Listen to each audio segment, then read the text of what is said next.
બહુ સારી છે, પોલીસે ખૂબ મદદ કરી છે. પોલીસ પાંચે પાંચ. રાજનભાઈ, આજે શું ઘટના બની છે? ઘટનામાં તો એવું છે કે 4 વાગ્યા છે રાતના, અને ગૌરક્ષકોની ટીમે 1.5-2 કલાક પહેલાં બિલોદરા ચોકડી નડિયાદ ગણપતિ ચોકડીની આગળ ત્યાં 6 ટ્રકો હતી. ટ્રકોની બાતમી તેમાં જો કે ભાઈ ગાયો અંદર ભરેલી છે, તો ગૌરક્ષકોએ રોકવાનો પ્રયત્ન કર્યો તો એક ટ્રક તો નીકળી ગઈ, પણ બાકીની 5 ટ્રકો રોકી છે.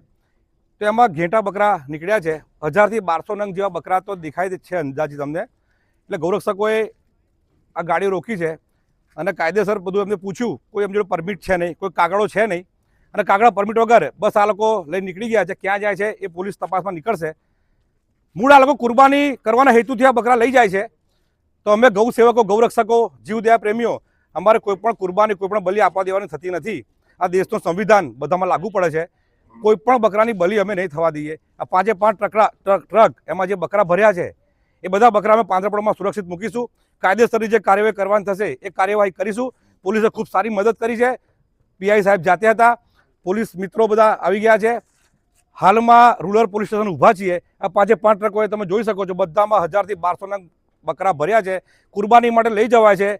તે આ દેશમાં આ પ્રભુ શ્રી રામનો દેશ છે, એટલે અહીંયા કોઈને જીવ હત્યા પર બધા પર પ્રતિબંધ છે.